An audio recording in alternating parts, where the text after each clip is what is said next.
ये IMF का कलाम लोग का हुकूमत है, नहीं मंजूर हमें। नहीं, नवाज शरीफ गुलामी नहीं कर सकता किसी की। क्यों गुलामी? और किस तरह गुलामी होता है? देखो मैं तुमको क्या बताऊं है?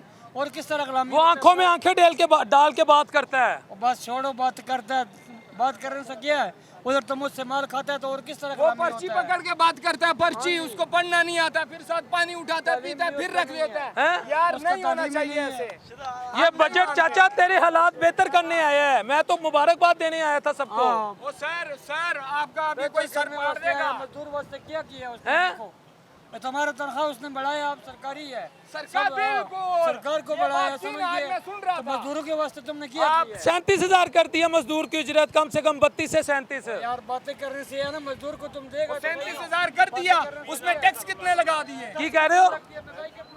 बोल दे 20,000 ਤੇ ਮੈਂ ਕਿਹਾ ਆਪਣੇ ਮੁਲਾਜ਼ਮ ਲਾਓ, ਤੁਸੀਂ 37,000 ਕਹਿ ਰਹੇ ਹੋ, 20,000 ਤੇ ਲਾਓ ਸਭ 20,000 ਤੇ ਤੁਸੀਂ ਤਿਆਰ ਹੋ ਕੰਮ ਕਰਨ ਲਈ? ਤੇ ਜ਼ਾਹਿਰ ਹੈ ਜਦੋਂ ਕੰਮ ਹੀ ਨਹੀਂ ਹੋਣਾ, ਮਜ਼ਦੂਰੀ ਨਹੀਂ ਹੈਗੀ ਆ ਜਾਏ। ਤੇ 20,000 ਤੇ ਆ ਹੀ ਰਿਹਾ ਨਾ, ਕੋਈ ਆਣਾ ਚਾਹੀਦਾ ਹੈ, ਕਾਰੋਬਾਰ ਹੀ ਨਹੀਂ ਹੈਗਾ। ਅੰਕਲ ਜੀ ਜੀ ਜੀ ਬਿਲਕੁਲ ਤੁਹਾਡੀ ਗੱਲ ਠੀਕ ਹੈ, ਕਾਰੋਬਾਰ ਨਹੀਂ ਹੈਗਾ। ਕਾਰੋਬਾਰ ਕਿਸ ਤਰ੍ਹਾਂ ਖੁਸ਼ਹਾਲੀ ਹੋਏਗੀ? ਤੁਸੀਂ ਸਿਰਫ ਮੈਨੂੰ ਇੰਨਾ ਦੱਸ ਦਿਓ, ਖੁਸ਼ਹਾਲੀ ਕਿਸ ਤਰ੍ਹਾਂ ਹੋਏਗੀ? ਤੁਸੀਂ ਇੱਕ ਹੋਰ ਚਾਚੂ ਆਏ ਨੇ, ਤੁਸੀਂ ਅਖਬਾਰ ਵੇਚਦੇ ਹੋ? ਇਹ ਟੋਪੀ ਕੀ ਪਾਈ ਹੋਈ ਹੈ? ਧੁੱਪਾਂ ਸੇ ਪਾਈ ਹੈ ਭਾਈ। ਧੁੱਪ ਵਾਸਤੇ ਪਾਈ ਹੈ। ਅੱਜ ਤੁਹਾਡਾ ਬਜਟ ਆ ਗਿਆ ਜੇ, ਆਪੀ ਮਰੀਮ ਖੁਸ਼ਹਾਲੀ ਲਿਆਈਏ। ਅੱਛਾ ਜੀ, ਠੀਕ ਕਿੰਨੀ ਖੁਸ਼ੀ ਹੈ? ਕਿਹੜੀ ਖੁਸ਼ਹਾਲੀ ਆਈ ਹੈ? ਪੁੱਛੋ ਨਾ ਅੰਕਲ ਜੀ, ਇਹਨਾਂ ਨੂੰ ਪੁੱਛੋ ਕਿਹੜੀ ਖੁਸ਼ਹਾਲੀ ਤੁਹਾਡੀ ਗੁਰਬਤ ਜਾਓ ਮੁੱਕੀ ਨਾ, ਅੱਜ ਬਜਟ ਆਉਣ ਤੋਂ ਜਾਓ ਨਾ, ਬਾਅਦ। ਤੇ ਵੱਡੇ ਵੱਡੇ ਫਲੈਕਸ ਲੱਗੇ ਨੇ ਉਹਨਾਂ ਦੇ, ਵੱਡੇ ਵੱਡੇ ਫਲੈਕਸ। ਮੈਨੂੰ ਦਿਲੀ ਦੁੱਖ ਹੁੰਦਾ ਹੈ ਕਿ ਅੱਜ ਵੀ ਸਾਡੀ ਆਵਾਮ ਆਪਣੀ ਦੁਕਾਨਾਂ ਦੇ ਉੱਤੇ, ਆਪਣੇ ਘਰਾਂ ਦੇ ਉੱਤੇ ਇਹਨਾਂ ਦੇ ਏਡੇ ਵੱਡੇ ਵੱਡੇ ਫਲੈਕਸ ਛਾਪ ਕੇ ਲਾਏ ਨੇ। ਕਿਉਂ ਲਾਏ ਨੇ ਇਹਨਾਂ ਨੇ? ਯਾਰ ਤਬਾਹੀ ਲਾ ਦਿੱਤੀ ਯਾਰ ਇਹਨਾਂ ਨੇ। ਇਹ ਨੂਨ ਲੀਗ ਦਾ ਗੜ ਹੁੰਦਾ ਸੀ, ਮੰਨਦੇ ਹੋ ਨਾ ਇਹ ਗੜ?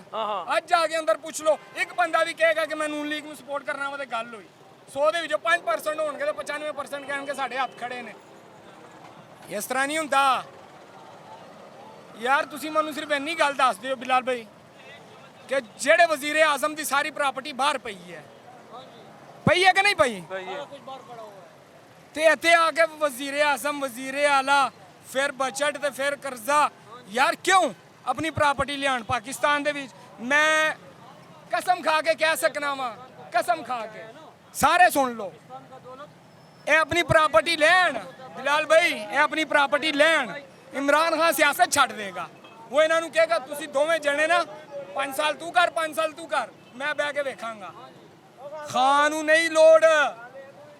ਖਾਨ ਸਿਰਫ ਇਹ ਗੱਲ ਕਰਦਾ ਕਿ ਪਾਕਿਸਤਾਨ ਨੂੰ ਸੁਧਾਰੋ, ਪਾਕਿਸਤਾਨ ਦਾ ਸੋਚੋ। ਇਹ ਬਜਟ ਤੋਂ ਬਾਅਦ ਤੁਹਾਡਾ ਬਜਟ ਕਿਚਨ ਮਹਿੰਗਾ ਹੋਏਗਾ, ਸਸਤਾ ਹੋਏਗਾ? ਸਰ ਬਜਟ ਮੁਤਮਈਨ ਹੈ? ਮੈਂ ਦੱਸਣਾ ਵਾ, ਮੁਰਗੀ ਕਿਹਦੀ ਆ ਰਹੀ ਹੈ? ਹਮਜ਼ਾ ਸ਼ਹਬਾਜ਼ ਸਾਹਿਬ ਦੀ। ਸਸਤੀ ਨਹੀਂ ਹੋ ਸਕਦੀ, सस्ती नहीं हो सकती मुर्गी।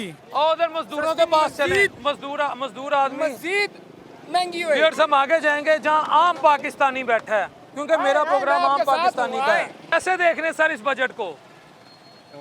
बजट को देख रहे हैं जी कि शाम में आ जाए। ख्वाहिशात जो पूरी की जाती रही हैं आज तक, जी जी उनके ऊपर पूरी कौम को कुर्बान कर दिया गया है। ठीक है, सारा है 8500 अरब का, ऐसे ही है। और जो सूद की अदायगी है वो है 9,775 अरब की। बिल्कुल। इसका मतलब है कि खसारा कोई नहीं है। जो अयाशियों के लिए आज तक कर्ज लिया गया, उस कर्ज की वजह से आज हम दबे हुए हैं। आज भी अगर सूद ना देना हो तो हमारी आमदन सरप्लस।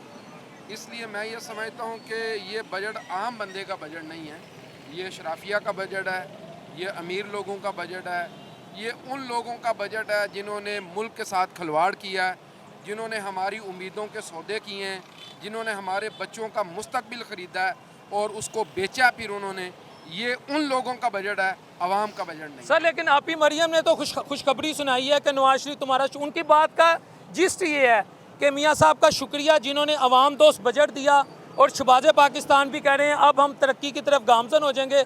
मोहम्मद औरंगजेब साहब भी कह रहे हैं, हमजा साहब भी कह रहे हैं हौसला नहीं आना। सागडार साहब ने शबाना रोज़ काम किया, जरदारी साहब ने गो के नून लीग ने, उसका पीपल्स पार्टी ने बाइकआउट किया, लेकिन जमहूरियत के तसलसल के लिए इंशाल्लाह वो भी इस बजट को सपोर्ट करेंगे, वरना जमहूरियत का जो अमल है वो सबोटाज हो जाएगा।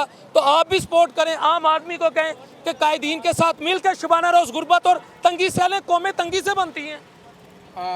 मेरा ख्याल है जी, तंगी हम तो सारे सह रहे हैं, इनमें से पूछें कोई खुशहाल नहीं है। हम सारे तंगी सह रहे हैं, हम सारे मुश्किलात से गुजर रहे हैं।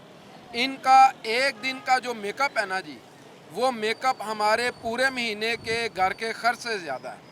तो ये जो इतना आप कह लें कि हमें दरस दे रहे हैं और हमें तबलीग कर रहे हैं कि जनाब आप आ जाएं, रूखी सूखी खाएं और अपने पेटों पे पत्थर बांधने, मुल्क लेके चलना है, तो भाई अकेला हमने मुल्क लेके चलना है, आप किधर हैं?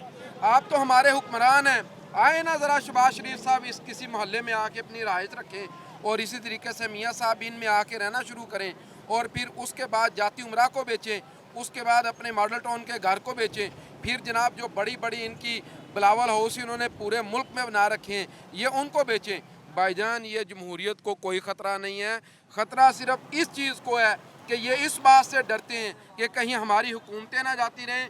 लूटना इन्होंने सारों ने मिलके लूटा गया, तो आज आप कह लें कि हमारे मुल्क पे इतना बड़ा कर्ज है कि कर्ज की अदायगी के लिए उस पे जो सूद है वो हमें 9,775 अरब रुपए देने पड़ रहे हैं।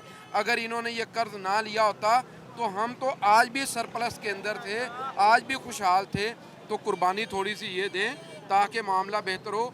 हम में से तो कोई भी ऐसा नहीं जो कुर्बानी ना दे रहा हो, हम सारे कुर्बानी दे रहे हैं। अगर नहीं दे रहे तो ये नहीं दे रहे। ईद कुर्बान के ऊपर भी अब हम ही कुर्बान होने जा रहे हैं। इन्होंने जानवर कुर्बान करने हैं और आवाम को इन्होंने ज़िबा कर दिया। चले मैं आप कहते हैं इनका मेकअप इतना है कि हमारा महीने का खर्चा उतना नहीं, तो मैं भी चले इनडायरेक्टली बात करूंगा। अरबपति, खरबपति, बल्कि सॉरी अरबपति नहीं, खरबोंपति, अगर उससे भी आगे कोई वर्ड है तो मुझे मैथ्स का मैं तालिब इल्म नहीं हूँ, वरना मैं कह देता। खरबोंपति दादा की अगर पोती अगर अपने दादा की शुबाना रोज़ मेहनत के बाद अगर मेकअप थोड़ा सा कर लेती हैं सर, तो इतना तो हक बनता है। फिर कुर्बानी ये कम है कि हमजा साहब को इस इलाके की खिदमत पे मामूर कर दिया।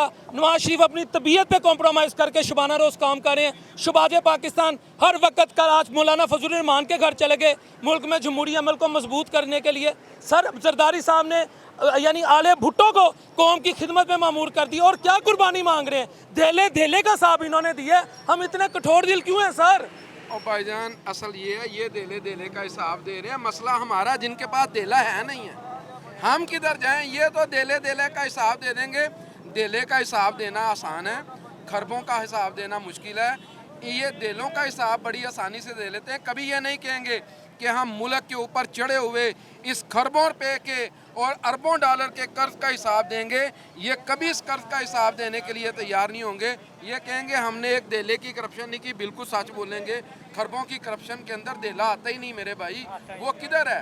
ये सारे माड़े लोग मार रहे हैं, कमज़ोर लोग इस वक्त मार रहे हैं। आप इनमें से पूछ के देखें ना, आज जो कुर्बानी के जानवर गलियों में निकल के देखें, कितने लोग हैं जो इस साल कुर्बानी खरीद रहे हैं? ज़रा आप पूछ के देखें आम बंदों से, क्या वो अपने बच्चों के कपड़े खरीद रहा है? हालात तो इस वक्त बड़े दिगरगू हैं। तो ये कुर्बानियाँ दे रहे हैं भाई, इनका हक बनता है ये सारा कुछ करें। हमारे ऊपर से बुलडोज़र भी गुजार दें तो हम तो कुछ नहीं कह सकते। हम माड़े लोग हैं, कमज़ोर लोग हैं, ये इस वक्त छाए हुए हैं। लेकिन इस आवाम ने इनसे हिसाब लेना है और इनके हिसाब का वक्त बहुत करीब है। इस दफ़ा तो जैसे तैसे करके ये इलेक्शन जीत गए हैं। इंशाल्लाह अगली दफ़ा ना जो भागने वाले हैं वो जीतेंगे, ना जो अंदर हैं वो जीतेंगे, ना जो हुक्मरान हैं ये जीतेंगे। इन सब ने मिल के मुल्क को मकरूज़ किया और हम वाज़ेह लफ्ज़ों में ये बात कहते हैं कि अवाम का वक्त आ रहा है। अवाम इंशाल्लाह इन्हें रगेदेंगे भी, इनको जलील भी करेंगे, इनको खींचेंगे भी।